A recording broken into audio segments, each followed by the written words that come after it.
Hello my dear students of class 9th, क्या हाल है आप सभी के।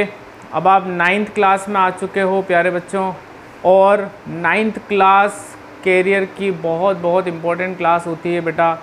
यहीं से हम हमारा कैरियर डिसाइड करते हैं आगे जाके हमें क्या बनना है। तो 9th से एकदम हो जाना सीरियस, पढ़ाई को रख देना प्रायोरिटी पे, ठीक है।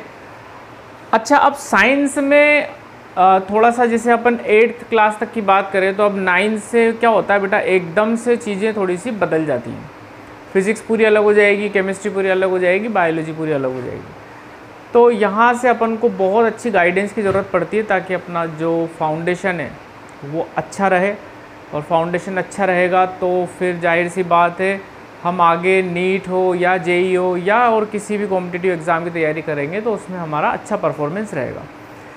एक्चुअल में ये जितने भी कॉम्पिटिटिव एग्ज़ाम है इनकी तैयारी 9 से ही शुरू हो जाती है, तो हम हमारा बेस बड़ा अच्छा रखेंगे। मैं आपकी पूरी हेल्प करूँगा, फ़िज़िक्स को बहुत अच्छा बनाने के लिए कोशिश करूँगा, आपकी फ़िज़िक्स बहुत अच्छी हो जाए, आपको फ़िज़िक्स में इंटरेस्ट आ जाए। मेरा मकसद यही रहेगा कि फ़िज़िक्स में आपको इंटरेस्ट दिला दूँ, और एक बार अगर किसी सब्जेक्ट में इंटरेस्ट आ जाता है तो फिर बच्चों फिर तो मज़ा आ जाता है, ठीक है। तो अब स्टार्ट करते हैं यार बच्चों, फिज़िक्स का अपना पहला चैप्टर लेते हैं अपन, मोशन, ठीक है। और बेसिक से सीखेंगे बिल्कुल जीरो लेवल से, और फिर धीरे धीरे बड़ा अच्छे सवाल भी अपन करेंगे और मज़ा आने वाला है, ठीक है साहब। तो करते हैं अपन स्टार्ट, पहला चैप्टर फिज़िक्स का मोशन। अब देखो यहाँ पर ये शब्द को ही हम अच्छे से समझें। एक्चुअल में हमें दो शब्द यहाँ पर अच्छे से समझने हैं, पहला है रेस्ट और दूसरा है बेटा मोशन। तो अगर हम जनरली किसी से भी पूछें, बात करें कि भाई रेस्ट क्या होता है और मोशन क्या होता है, कौन सा ऑब्जेक्ट रेस्ट में होता है, कौन सा मोशन में होता है, तो जो हमें normal day to day life में आंसर मिलता है वो ये होता है कि जो ऑब्जेक्ट रुका हुआ है वो तो रेस्ट पे है, और जो ऑब्जेक्ट चल रहा है, मूवमेंट कर रहा है, वो किस में है, मोशन में, ठीक है। बट फिज़िक्स में हम थोड़ा सा इस कॉन्सेप्ट को और अच्छे से समझेंगे, रेस्ट एंड मोशन को किस तरीके से डिफ़ाइन किया जाता है। तो हम एक एग्जांपल लेते हैं यार बेटा, उस एग्जांपल से सारी चीज़ क्लियर हो जाएगी कि किस बॉडी को रेस्ट पे बोलेंगे, किसको मोशन में बोलेंगे, और रेस्ट और मोशन में हमें क्या क्या चीज़ें जाननी चाहिए। एक एग्जांपल लेते हैं बड़ा अच्छा सा। यहाँ पर हमारे पास एक बस है, ठीक है। इस बस के अंदर बच्चों दो पैसेंजर बैठे हुए हैं, ए और बी, इनके नाम है ए और बी, और बस कुछ इधर चल रही है, मान लेते हैं अपन 10 मीटर पर सेकंड की रफ्तार से। यहाँ पर एक अंकल और खड़े हुए हैं जिनका नाम है सी। अब आप इस सिचुएशन को थोड़ा सा एनालाइज करो, इमेजिन करो कि भाई एक बस है, वो आगे बढ़ रही है, इसके अंदर दो पैसेंजर हैं ए और बी, और ये बस को एक अंकल सड़क पे खड़े हुए देख रहे हैं। तो अगर मैं ऐसे पूछूं, ठीक है, मैंने एक ऐसे क्वेश्चन करा कि बताओ तुम्हें बी कैसा नज़र आ रहा है, तो ए वाला ऑफ कोर्स बोलेगा कि सर मैं बी वाले को काफ़ी देर से देख रहा हूँ, ये तो मेरे पास ही बैठा हुआ है, इसकी पोजीशन बिल्कुल भी चेंज नहीं हो रही है, तो मेरे लिए तो ये बी वाला किस में है, रेस्ट पे है। तो अगर मैं ए से पूछूं तो हम बोलेंगे विद रिस्पेक्ट टू ए के रेस्पेक्ट में बी वाला कैसा नज़र आ रहा है, उसको बी वाला कैसा नज़र आ रहा है, रेस्ट पे, ठीक है। बड़ी सिंपल सी बात है, दोनों बैठे हुए हैं, मैंने इससे पूछा बताओ बी कैसा नज़र आ रहा है, तो ए वाला बोलेगा बिल्कुल सर मैं इसको काफ़ी देर से नोटिस कर रहा हूँ, इसकी पोजीशन वहीं की वहीं है, कहीं नहीं जा रहा है, मेरे लिए तो ये बंदा रेस्ट पर है, ठीक है साहब, कुछ गलत भी नहीं बोला उसने। लेकिन अगर सेम क्वेश्चन में सी से पूछूँ, जो अंकल सड़क पे खड़े हुए हैं, कि बताओ तुम्हें बी वाला कैसा नज़र आ रहा है, तो ये अंकल बोलेंगे कि मैं बस को देख रहा हूँ, ठीक है, बस के अंदर बी बैठा हुआ है, और मैं ये नोटिस कर रहा हूँ कि बस जैसे जैसे आगे जा रही है तो मेरे से ये जो बी वाला है बंदा ये आगे दूर चलता चला जा रहा है। तो डेफिनेटली मेरे लिए ये किस में हो गया, मोशन में, क्योंकि मैं देख पा रहा हूँ ये मेरे से दूर जा रहा है। ठीक है, बस के अंदर बैठा हुआ है और मेरे से तो ये दूर जाता चला जा रहा है। तो अगर हम ये सेम क्वेश्चन पूछते with respect to C, same question पूछते विद रिस्पेक्ट टू सी, तो सी बोलता कि भाई मुझे तो बी आगे जाता हुआ नज़र आ रहा है और बी जो है वो किस में है, मोशन में है। अब आप देखो बड़ी विचित्र सी सिचुएशन हो गई, बी वाला रेस्ट पे भी है और बी वाला मोशन में भी है। ये तो गड़बड़ वाली बात हो गई। क्या एक बॉडी रेस्ट पे भी हो सकती है और मोशन में भी हो सकती है? इसका आंसर है बिल्कुल हाँ, हो सकती है। Yes, it is possible. तो कुल मिला के आप ये समझो कि कौन सी बॉडी रेस्ट पे होगी और कौन सी बॉडी मोशन पर होगी, ये बात डिपेंड करती है किस पे बच्चों, ऑब्जर्वर पर। कौन चीज़ों को देख रहा है, ऑब्जर्व कौन कर रहा है। अगर ए ऑब्जर्व कर रहा है तो बी वाला रेस्ट पर, और सी ऑब्जर्व कर रहा है तो बी वाला मोशन में। ठीक है, तो ये हमें देखना पड़ेगा कि ऑब्जर्वर कौन है, कौन चीज़ों को देख रहा है। तो सेम बॉडी रेस्ट पे भी हो सकती है और मोशन में भी हो सकती है। तो हम यहाँ पे कॉन्सेप्ट सीख गए रेस्ट और मोशन का। तो हम यहाँ पर एक शब्द बोलेंगे कि रेस्ट और मोशन जो होते हैं वो कैसे टर्म होते हैं बच्चों, वो होते हैं रिलेटिव टर्म्स। रिलेटिव टर्म मतलब ये डिपेंड करता है किसके रिस्पेक्ट में बात चल रही है और किसके लिए बात चल रही है।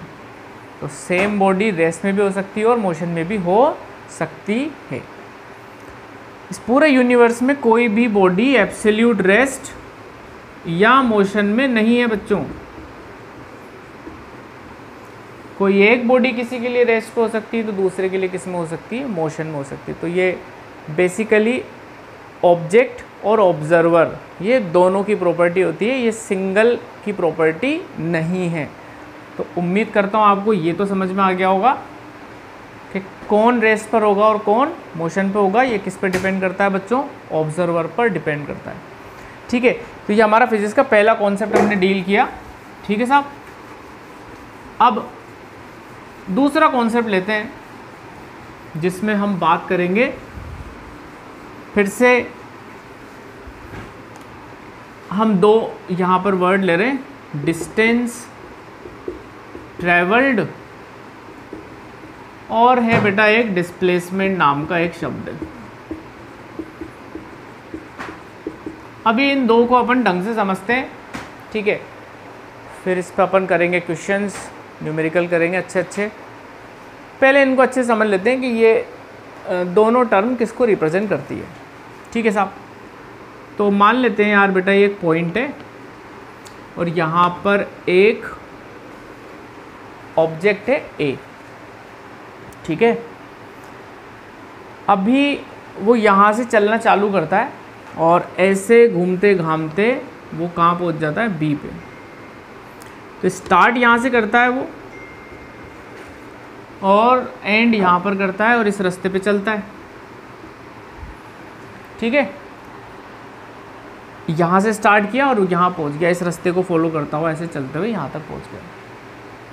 अब मैं आपसे पूछूं कि बताओ इस ऑब्जेक्ट ने कितना डिस्टेंस कवर किया, तो बड़ा सिंपल सा लॉजिकल आंसर होगा कि ये जो रास्ते पर ये पार्टिकल चला है, ये ऑब्जेक्ट चला है, इस पूरे रास्ते की लेंथ अगर हम नाप लें तो वो लेंथ क्या हो जाएगी, डिस्टेंस ट्रेवल्ड या डिस्टेंस कवर्ड।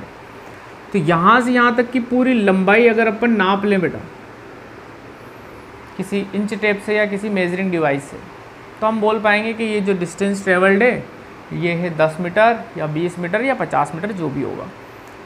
तो डिस्टेंस मेज़र करने के लिए हमें वो पूरा रास्ता मेज़र करना पड़ेगा जहाँ पर हमारा पार्टिकल चला है। ठीक है, गॉट द पॉइंट।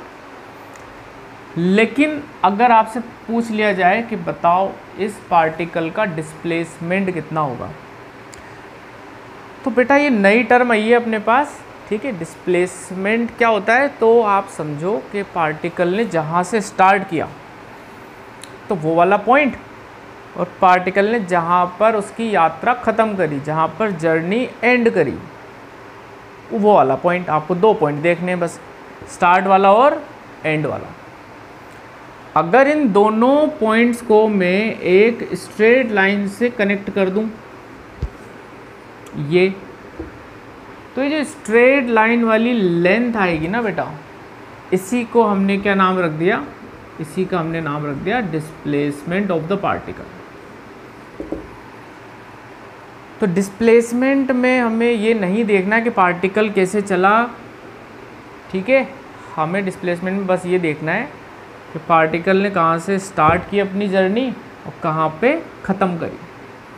और एक स्ट्रेट लाइन अपन बना देंगे बेटा, ये जो भी लेंथ आएगी ना, इस लेंथ को हमने क्या नाम दे दिया, एक नया टेक्निकल नाम दे दिया, डिस्प्लेसमेंट। ठीक है, अब अपन डिस्टेंस और डिस्प्लेसमेंट दोनों पे कुछ क्वेश्चन लेते हैं और इस कॉन्सेप्ट को और अच्छे से समझते हैं।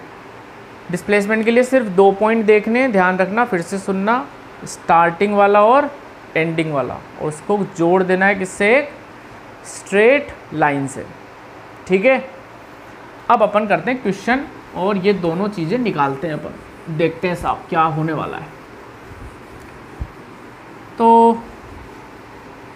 अपन एक काम करते हैं, यहाँ पर मैं एक सड़क बना देता हूँ और उस पर कुछ मार्किंग कर देता हूँ, ABCD, ये सब के बीच की डिस्टेंस है 10-10 मीटर। ओके, अब मैं आपसे क्वेश्चन करूँगा, आप पहले दिमाग पे जोर डालना क्या आंसर आएगा, फिर उसके बाद मैं सोल्व कराऊँगा, तो आप देखना आंसर सही है या गलत है। अगर कोई बच्चा है बेटा, वो यहाँ से भागना चालू करता है A से, वो A से जाता है B पे, B से जाता है C पे, और फिर C से वापस रिटर्न कर जाता है, घूम जाता है, और C से घूम के कहाँ आ जाता है, फिर से B पे। मतलब कुछ इस तरीके से चला हो, A से B गया, B से C गया, और फिर रिटर्न कर गया बेटा वापस C से B। This is point A, this is B, this is C। ऐसे ऐसे और फिर घूम के वापस आ गया। ठीक है, सिचुएशन क्लियर हो गई। अब इसके अंदर आपको, इस सिचुएशन में मैं आपसे 2 चीज़ें पूछ रहा हूँ। पहली, इस बच्चे ने कितनी डिस्टेंस कवर करी, और दूसरी चीज़ पूछूंगा, इस बच्चे का डिस्प्लेसमेंट क्या होगा। 2 बातें आपसे पूछ रहा हूँ मैं, सिंपल सिंपल। डिस्टेंस पहले आप सोल्व कर लो, 2 सेकंड का पॉज ले लेते हैं अपन, फिर अपन आंसर चेक करेंगे क्या आएगा। ठीक है, देखते हैं आंसर। सबसे पहले डिस्टेंस की बात करें तो डिस्टेंस कैलकुलेट करते वक्त जितना भी पार्टिकल चला है बेटा, वो सारी लेंथ हमें ऐड करनी पड़ेगी। देखते हैं कितना कितना चला पार्टिकल। पहले A से B गया तो कितना चल लिया, 10 मीटर। फिर B से C गया, फिर से कितना चल लिया, 10 मीटर। और फिर C से B आया, सोचो B से C की डिस्टेंस अगर 10 है तो C से B की भी कितनी होगी, 10 ही होगी। तो जब वो C से B आ रहा होगा तब भी तो कितना चला होगा, 10 मीटर ही चला होगा। तो टोटल वो चला कितना, तो हमने पता लगा लिया वो चला 30 मीटर, और ये इसका क्या हो जाएगा, डिस्टेंस। दूसरी बात क्या थी, डिस्प्लेसमेंट। डिस्प्लेसमेंट के लिए क्या सिखाया आपको, हमें सिर्फ 2 पॉइंट देखने हैं, स्टार्टिंग और एंडिंग, दैट्स इट। बीच में क्या हो रहा है, कैसे घूम रहा है, कहाँ जा रहा है, हमें ना तो लेना है ना और ना देना है। हमें स्टार्टिंग पॉइंट देखना है A और लास्ट वाला पॉइंट देखना है B, बस हमारे लिए ये 2 ही काम के, ये A और ये B। अब ये कैसे गया, क्यों गया, कुछ पता नहीं हमें, हमें तो बस ये 2 पॉइंट दिखाई दे रहे हैं। इन दोनों को अगर हम जोड़ दें स्ट्रेट लाइन से तो ये लेंथ कितनी नज़र आएगी, 10 मीटर। तो डिस्प्लेसमेंट इस सिचुएशन में क्या हो जाएगा बच्चों, 10 मीटर। आया समझ में? उम्मीद करता हूँ ये बात आपके भेजे तक गई है। आप इसको लिख लीजिए, फिर इसी पे अपन और क्वेश्चन भी लेंगे अच्छे अच्छे, धीरे धीरे धीरे कॉन्सेप्ट को सिखाते चलेंगे आपको। और पहले बिल्कुल 0 लेवल के क्वेश्चन करेंगे, फिर धीरे धीरे धीरे अपन लेवल बढ़ाएंगे और यही पढ़ाने का सही तरीका भी होता है। आप पहले इतना लिख लीजिए, अगर आप कुछ लिख रहे हैं तो फिर अपन और क्वेश्चन लेते हैं।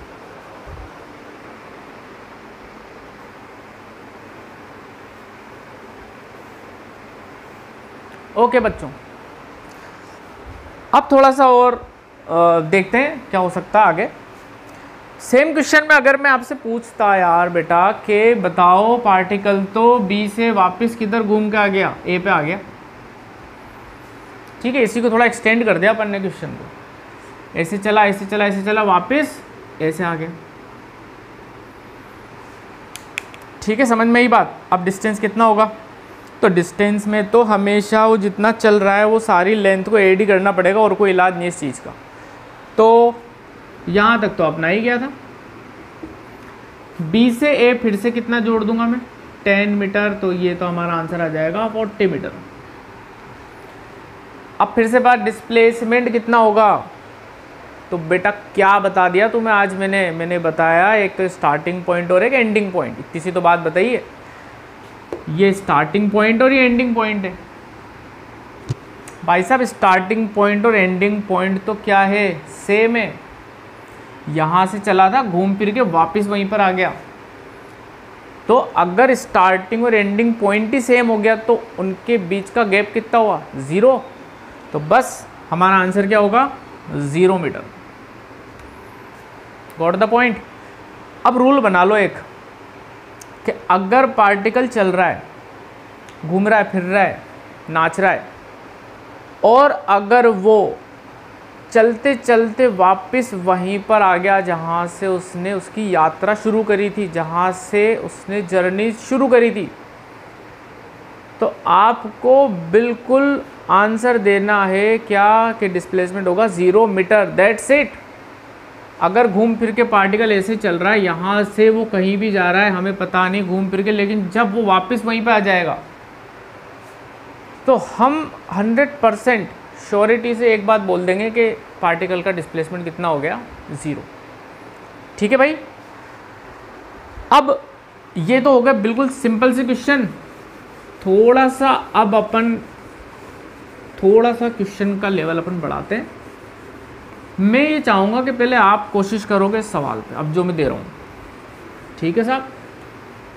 अभी आप 9th क्लास में आ गए हो, अब आपको थोड़ा सा मेहनत करने की और ज़रूरत है। फिज़िक्स हो या मैथ्स हो, आप एक चीज़ हमेशा ध्यान रखना बेटा कि पहले खुद से कोशिश करें। आप एक बार मैंने कॉन्सेप्ट सिखा दिया, आप खुद से कोशिश करें, 2-4 मिनट दें सवाल को, थोड़ा सा दिमाग पे प्रेशर डालें, फिर अगर नहीं आता है तो फिर आप सॉल्यूशन देखें, ठीक है। सही तरीका वही होता है। अब मैं आपको बोल रहा हूँ, ये आपको ट्राई करना है कि एक पार्टिकल पहले 3 मीटर चलता है ईस्ट में, और फिर वो 4 मीटर चलता है नॉर्थ में। इस तरीके से चल रहा है, पहले ईस्ट में चला, फिर 4 मीटर किस में चला, नॉर्थ में। आप मुझे इसके लिए आप बताओ कि पार्टिकल का डिस्टेंस कितना हो गया और डिस्प्लेसमेंट कितना हो गया। 2 सेकंड का पॉज लेंगे सारे बच्चे, ठीक है। 2 सेकंड का पॉज लेंगे, सोल्व करेंगे। और मेरी क्लास के अंदर आप जब भी बैठोगे तो एक पेन कॉपी लेके बैठना, कोई क्वेश्चन में कराऊंगा, आप पहले उनको ट्राई करना, अटेम्प्ट करना, फिर नहीं आएगा तो सॉल्यूशन देख ही लेंगे अपन। तो करो इसकी कोशिश, ठीक है। हुआ, चेक करते हैं साहब। सबसे पहले तो ये मैं 4 डायरेक्शन बना देता हूँ आपके लिए, नॉर्थ, साउथ, वेस्ट और ईस्ट। आ जाते हैं भाई सवाल पे अपन। हमारा पार्टिकल पहले किधर चला, ईस्ट में चला। कितना चला, 3 मीटर चला साहब, 3 मीटर चला ईस्ट में। तो मैं इसका डायग्राम बना देता हूँ। मान लेते हैं ए से चला ये बी पे, ये हो गया 3 मीटर। अब देखो बेटा कहाँ घूम गया वो तो नॉर्थ में जा रहा है। नॉर्थ मतलब इधर जा रहा है। पहले वो इधर चला था, अब वो किधर जा रहा है, इधर जा रहा है, ठीक है साहब। अगर वो इधर जा रहा है तो मैंने इस डायग्राम को एक्सटेंड कर दिया और हमारा पार्टिकल अब बी से कहाँ पहुँच गया, सी पे, ठीक है। डिस्टेंस कितना कवर किया, डिस्टेंस निकालना बहुत बच्चों का खेल हो गया होगा अब तो। 3 meter plus 4 meter that is 7 meter, that's it, 7 meter. अब डिस्प्लेसमेंट का क्या होगा, ये तो 3 + 4 हो गया। डिस्प्लेसमेंट में क्या सिखाया था, सोचो, ये स्टार्टिंग पॉइंट, ये एंडिंग पॉइंट, दोनों को जोड़ दो एक स्ट्रेट लाइन से, जोड़ दिया, ये क्या बन गया, आंसर है ये तो राइट एंगल ट्रायंगल बन गया। देखो अब इसमें आपको बेसिक ज्योमेट्री की और थोड़ी बहुत बेसिक मैथ्स की जरूरत पड़ेगी अच्छे सवालों में प्यारे बच्चों। राइट एंगल ट्रायंगल दुनिया का कोई सा भी हो, वो क्या फॉलो करता है, पाइथागोरस थ्योरम। पाइथागोरस थ्योरम क्या कहती है, हाइपोटेन्यूज का स्क्वायर बराबर perpendicular square plus base square. मुझे तो ये डिस्टेंस चाहिए ना ए से लेके सी तक, मैं इस पर पाइथागोरस थ्योरम लगाऊंगा। तो A C square is equal to A B square plus C B square. Solve करते हैं, ए बी की वैल्यू कितनी है 3 का स्क्वायर प्लस 4 का स्क्वायर। बेटा 3 का स्क्वायर कितना हो जाएगा जरा बताना, 9। 4 का कितना हो जाएगा बच्चों 16। यानी आप सोचो ए सी स्क्वायर की वैल्यू कितनी हो गई, ए सी स्क्वायर हो गया 25। क्या मुझे ए सी स्क्वायर चाहिए क्या, नहीं, मुझे क्या चाहिए ए सी। तो अगर ए सी स्क्वायर इतना हुआ बच्चों तो ए सी कितना हो जाएगा, square root of 25। 25 square root हो गया तो ए सी कितना हो जाएगा प्यारे प्यारे बच्चों 5 मीटर। 5 का स्क्वायर ही तो होता है 25, 5 5 जा 25। तो डिस्प्लेसमेंट कितना आया साहब, 5 मीटर आया साहब। तो डिस्प्लेसमेंट कैसे निकालेंगे हम ज्योमेट्री की भी हेल्प लेंगे थोड़ी बहुत, ठीक है। हमें थोड़े बहुत ट्रायंगल के कॉन्सेप्ट आने चाहिए, सर्कल के आने चाहिए, हल्के फुल्के डायरेक्शन पता होने चाहिए, नॉर्थ साउथ वेस्ट ईस्ट, ठीक है। मैं सिखा दूंगा, वैसे टेंशन मत लेना। मैं डिस्टेंस और डिस्प्लेसमेंट पे हर अच्छा क्वेश्चन जो आपके 9th क्लास में बन सकता है बेटा बता दूंगा, वो मैं फॉलो करते रहना, बस फॉलो करते रहोगे बहुत फ़ायदे में रहोगे। मैं सीक्वेंस से एक एक चीज़ तुम्हारी फिजिक्स की इतनी ज़बरदस्त करा दूंगा, मज़ा आ जाएगा, क्लास के टॉपर बन जाओगे आप लोग, पक्का वादा। अभी तो मैं डिस्टेंस और डिस्प्लेसमेंट पे मैंने बहुत नॉर्मल सा क्वेश्चन कराए, एक लेक्चर और लगेगा मुझे। अगले लेक्चर में क्या होगा, डिस्टेंस और डिस्प्लेसमेंट पे और क्वेश्चन लेने वाले हैं अपन, बढ़िया बढ़िया। उम्मीद करता हूँ ये जो मैंने अभी पढ़ाया आज आपको थोड़ा बहुत समझ आया होगा, पल्ले पड़ा होगा क्या हुआ। आप बेटा अपने फ्रेंड्स को भी बताएं चैनल के बारे में, उनको शेयर करें वीडियोस, ताकि अपने एक अच्छा ग्रुप बन जाएगा, पढ़ने का मज़ा आएगा, मेरी मेहनत भी सफल हो जाएगी, ठीक है। आप ही के लिए मैं स्पेशली लेक्चर्स डेवलप कर रहा हूँ। मुझे अच्छा लगता है बच्चों को फिज़िक्स पढ़ाना, तो मैं 9th क्लास से ही चालू करता हूँ पढ़ाना। आपको कुछ लग रहा हो कि आपको कुछ और कमी लग रही हो अगर, तो आप बिल्कुल कमेंट में बता सकते हैं। और अगर वीडियो पसंद आएगा आपको तो भी आप कमेंट में बिल्कुल बताएं कि आपको वीडियो कैसा लगा, क्या आपको बात समझ में आई पूरे से अच्छे से, या मुझे और एक्सप्लेन करने की ज़रूरत है, या आप बताएंगे तो उसमें और अपन नेक्स्ट वीडियो में जान डाल देंगे, कोई दिक्कत नहीं है। तो आज का लेक्चर यहीं ख़त्म करते हैं, नेक्स्ट लेक्चर में मिलेंगे अपन, इसके और क्वेश्चन करेंगे और सीक्वेंस से ये चैप्टर आपका बहुत बेहतरीन में करा दूंगा, ये वादा है मेरा आपसे, ठीक है बच्चों। मिलते हैं अपन नेक्स्ट लेक्चर में, तब तक के लिए tata bye bye, take care, God bless you.